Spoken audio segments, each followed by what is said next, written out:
Olá, galera, tudo bem? Então, a semana passada, na nossa última aula, eu falei para vocês sobre o conto.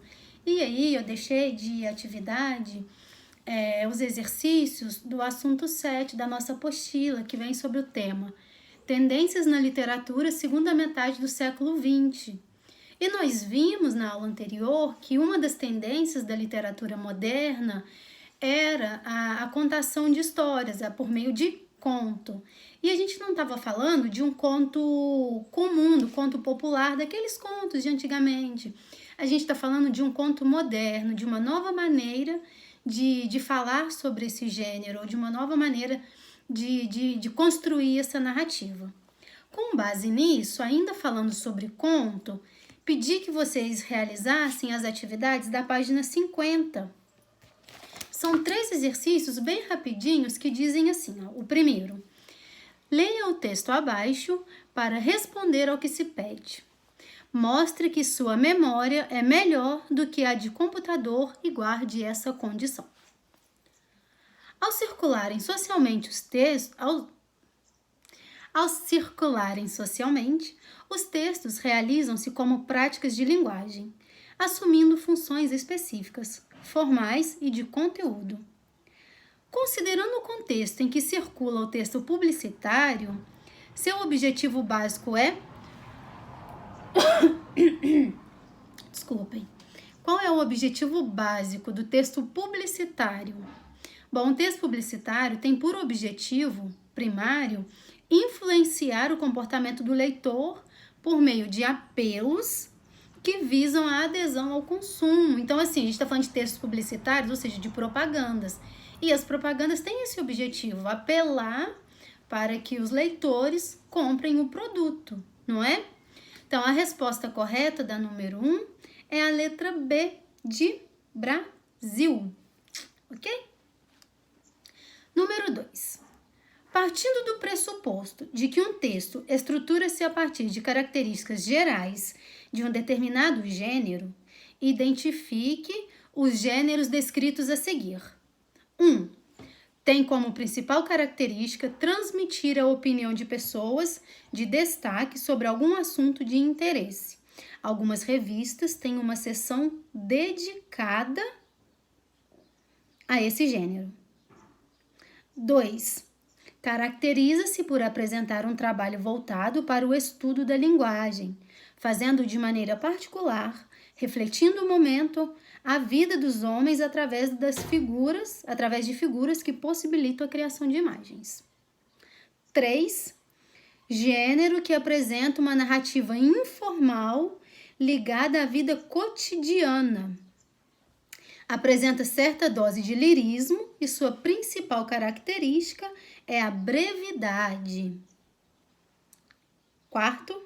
Linguagem linear e curta, envolve poucos personagens que geralmente se movimentam em torno de uma única ação, dada em um só espaço, eixo temático e conflito. Suas ações encaminham-se diretamente para um desfecho. E 5º, esse gênero é predominantemente utilizado em manuais de eletrodomésticos, jogos eletrônicos, receitas, rótulos de produtos, entre outros. Então, aqui a gente tinha o conceito dos gêneros textuais. E o que nós precisávamos fazer?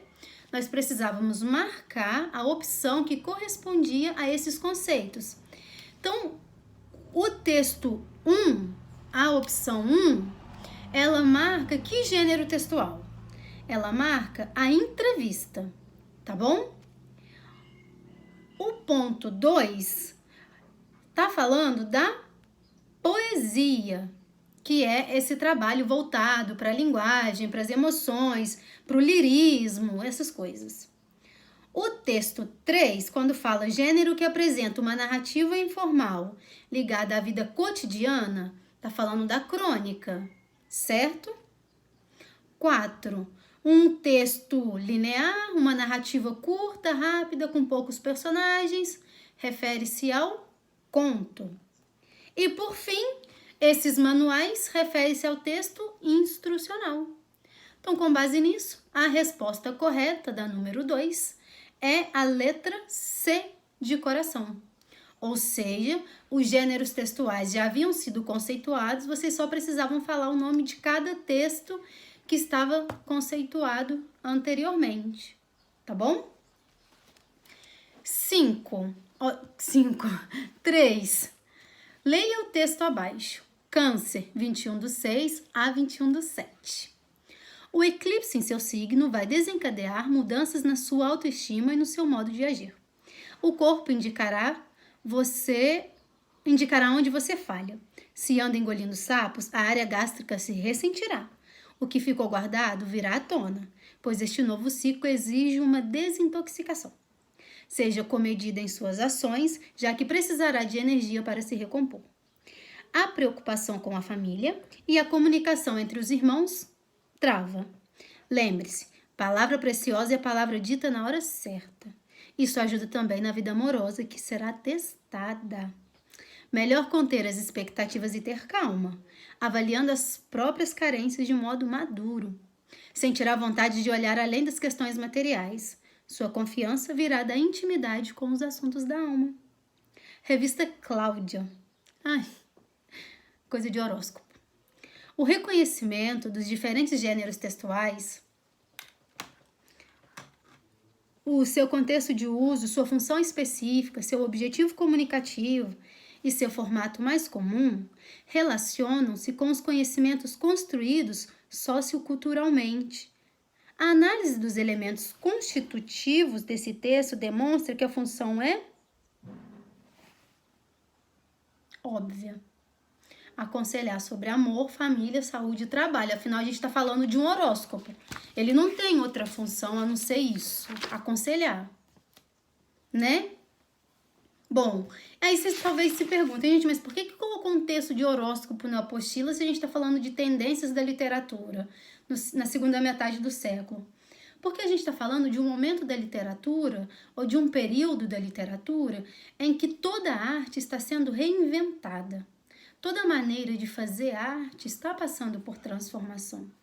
Uma dessas grandiosas transformações é o conto que sempre existiu, o conto popular que sempre esteve na boca de todas as pessoas, independente da classe social, raça ou etnia, não importa.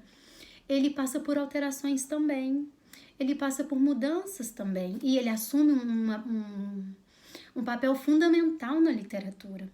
E nós temos representantes dessa mesma literatura que fizeram muito sucesso com seus contos.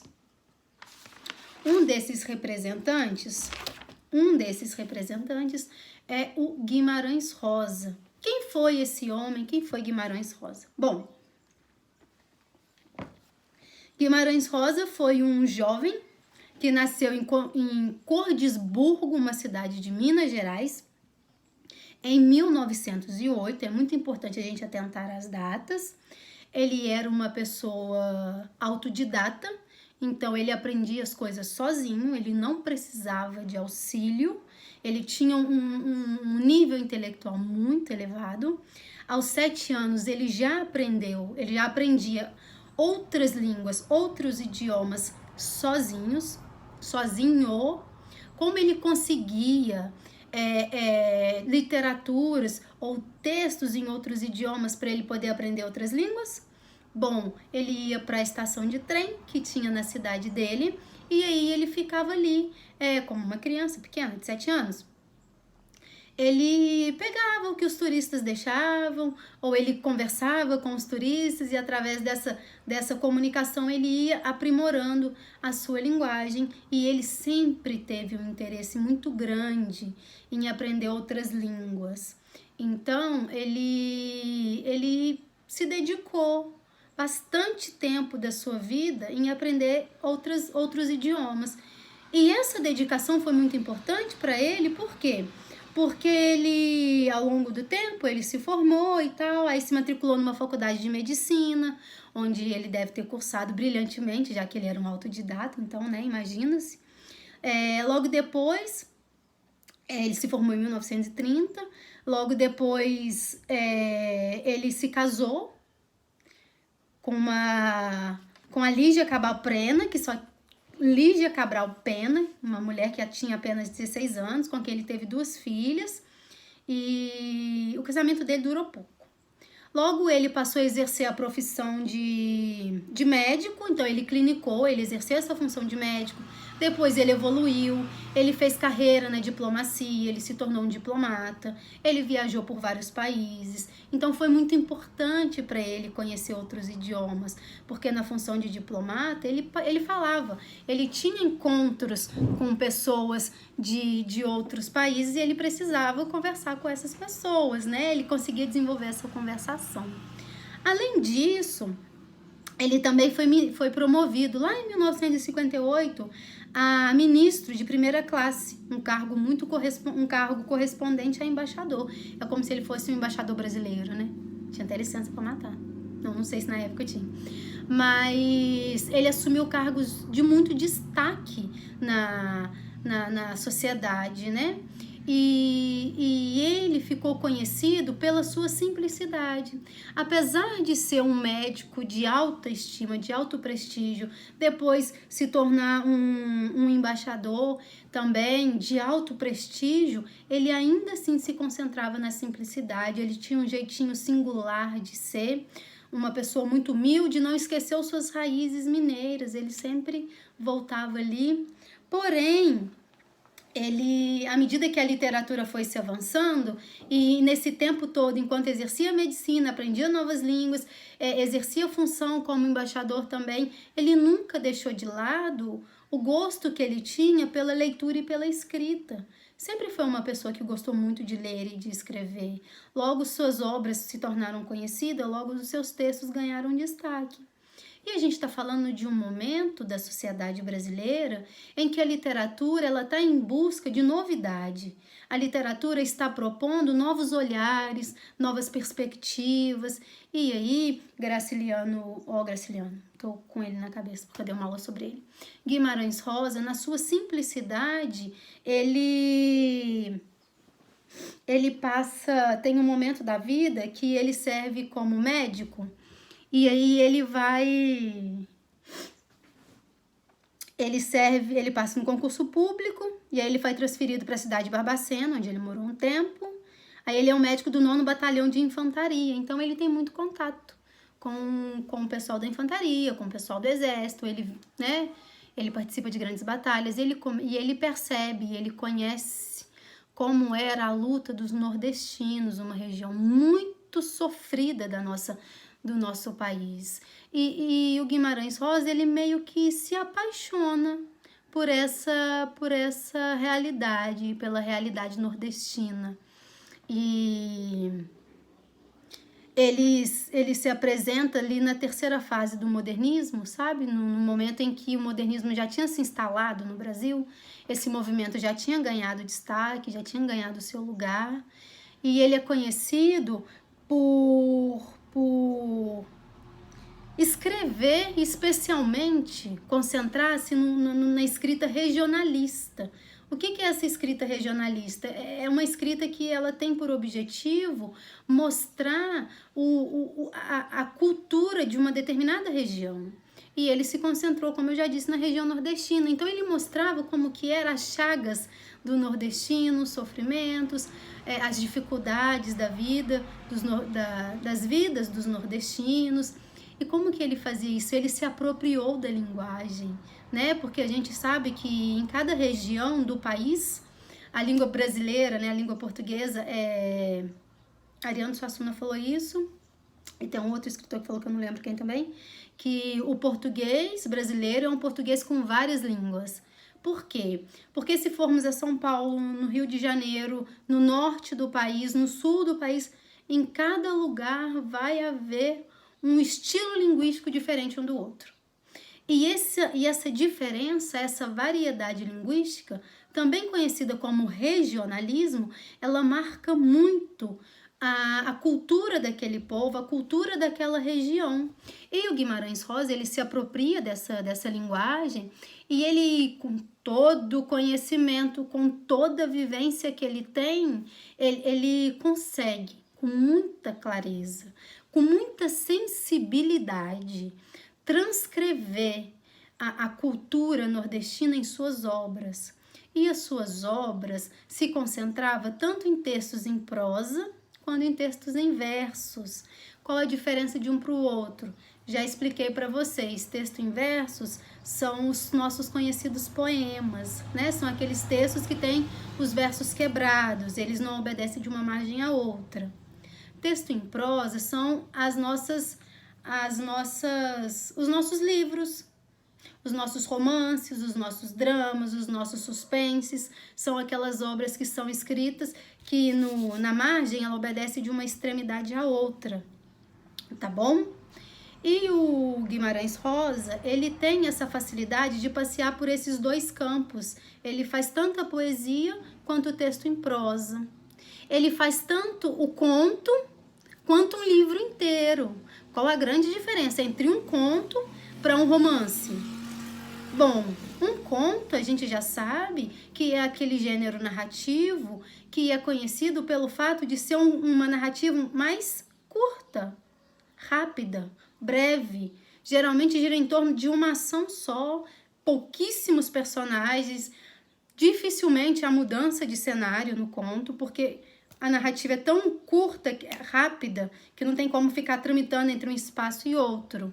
Já o texto em prosa, um livro, por exemplo, ele pode acontecer várias ações, ele pode se passar em vários lugares, porque é uma narrativa maior, mais extensa, mais flexível, né?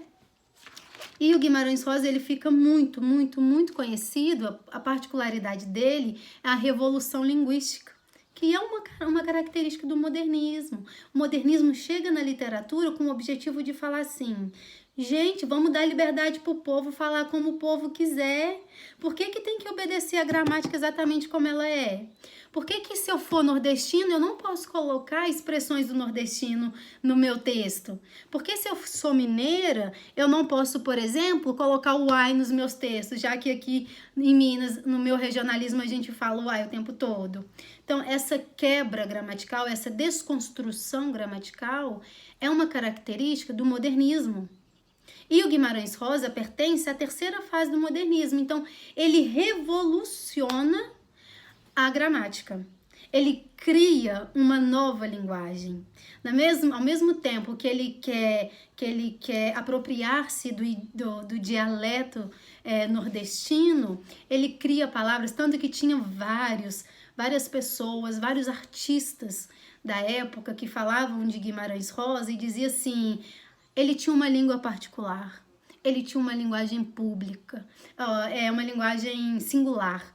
E essa linguagem a gente pode chamar de guimaranês ou Guimarães Rosês, porque eram palavras que ele inventava, ou palavras que ele simplesmente elaborava. Palavras que não tinham no dicionário, e aí ele fazia uma junção com outras palavras e dava assim então um novo significado, que foi muito importante para a literatura. As obras de Guimarães Rosa são obras muito importantes. Eu, particularmente, sou uma apaixonada por ele. E ele tem um teor de dificuldade na leitura exatamente por causa dessa linguagem. Ao mesmo tempo que é uma linguagem trabalhada, é uma linguagem com dialeto nordestino que a gente não domina porque nós não somos nordestinos, e ainda tem as palavras que ele criou e colocou ali no texto. E essas novas palavras a gente chama de neologismo. São palavras que não existiam na época e ele criou e ela ganhou um novo sentido e houve uma aceitação da sociedade, então elas foram importantes para a construção das obras dele, tá bom? Ele escreveu A Terceira Margem do Rio, uma obra muito importante, um conto muito interessante, ele está até aqui na apostila, sugiro que vocês leiam para que vocês possam fazer as atividades. Daqui para frente, a cada aula, nós vamos falar um pouquinho sobre algum representante da literatura contemporânea, da literatura moderna, da literatura nova. Hoje falamos do Guimarães Rosa, certo? Na próxima aula, vou fazer a correção dos exercícios e depois nós vamos falar da Clarice Lispector, se eu não me engano, ou da Cecília Meirelles. Deixa-me conferir. Da Clarice Lispector. Por que que a gente vai falar de personagens assim tão icônicos para a literatura? Porque são personagens que, embora tenham obras, livros publicados, conhecidos universalmente, eles também têm contos. Contos, sim, narrativas curtas que tiveram um impacto gigantesco para a literatura e para o movimento literário ao qual eles pertenciam. Tudo isso para quê? Para mostrar para vocês o quanto a literatura ela é flexível. A literatura ela se faz presente com poemas, com quadros, com músicas, com dança, com contos, com narrativas como lendas, com romance, com drama, com texto teatral. Então a literatura ela é o estudo da arte, então ela vai estudar todas as possibilidades de arte existentes na vida. Tudo que parece arte, a literatura vai adotar e trabalhar. E os contos, que antes era só historinha para boi dormir, por assim dizer, ele ganha espaço. E ele traz esse caráter reflexivo. Guimarães Rosa, por exemplo, ao escrever os seus contos, ele, na verdade, está invocando a sociedade para analisar o contexto dessas pobres pessoas que passaram tanto sofrimento e ainda passam até hoje, nas regiões do Nordeste, por exemplo. Clarice Lispector vai trazer uma reflexão sobre uma outra temática. Mas são contos, são obras que são importantíssimas para fazer o que com a sociedade? Daquela, sacudida e, gente, vamos abrir a mente e enxergar muito além dos horizontes. A vida não é só isso que a gente está vendo. Existe todo um contexto histórico, existe toda uma listagem de acontecimentos evoluindo aí fora, e isso é trazido para a gente gratuitamente por meio das obras literárias. Por meio de obras literárias simples como conto, a gente pode conhecer os dramas e as dificuldades que é de uma família nordestina, passando pelas necessidades que a gente sabe que a região propõe para o seu povo, tá bom? Então eu quero que vocês, ao pensar em conto contemporâneo, que vocês tenham esse olhar, que não é só uma contação de história, uma história inventada, não. Ele tem uma mensagem, ele tem uma reflexão. Que reflexão é essa? E aí buscar em cada texto que você for ler, em cada conto contemporâneo ou moderno que você for ler, buscar essa essência que existe nele, essa